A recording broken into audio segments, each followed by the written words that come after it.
Sandra Day O'Connor was the first woman on the United States Supreme Court. Her accomplishments on the Supreme Court had an enormous effect on American society. O'Connor was a swing vote on many cases, meaning that she cast the deciding decision.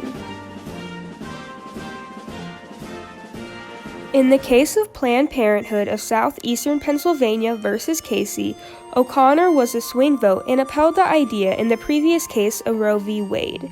She believed that restrictions on abortions are unconstitutional if they place an undue burden on a woman seeking an abortion before the fetus is viable. Many conservatives across the country were upset with this decision, leading to many protests. Whether her ruling was popular with the public opinion or not, O'Connor did not let that affect her decisions on future cases. Although she never came out publicly as a supporter of the pro-life movement, she continued to vote liberal on cases that dealt with abortions.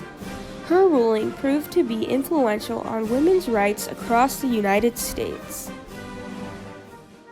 The University of Michigan used a point system to decide who would receive admittance to their university.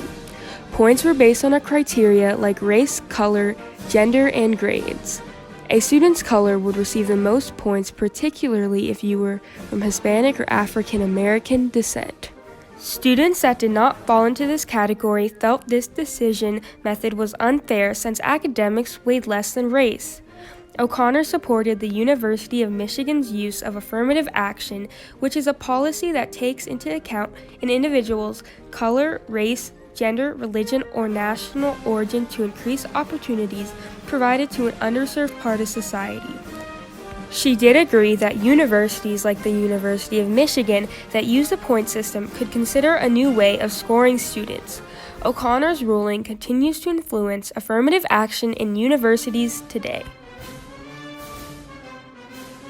In Lynch v. Donnelly, the Supreme Court had to decide whether or not a public school had the right to put up a Santa Claus as a decoration during the winter season. O'Connor and the other justices ruled that the public school was allowed to put up the decorations because they showed the spirit of the season and not the spirit of any religion, since it was like decorating the school with flowers during the spring season.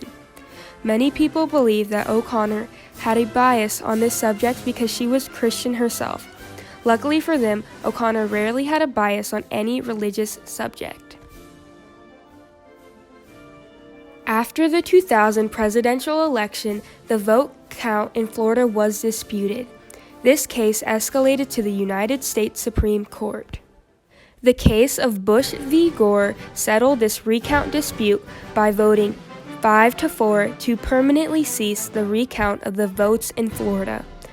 O'Connor decided not to support the recount because it violated the Equal Protection Clause of the 14th Amendment, which states no state can deny any person within its jurisdiction the equal protection of the law.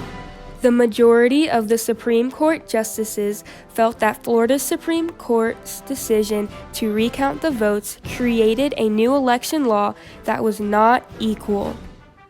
The outcome of this decision confirmed George W. Bush was to be elected as the 43rd President of the United States, despite the fact that many people believed that Gore only lost by one vote.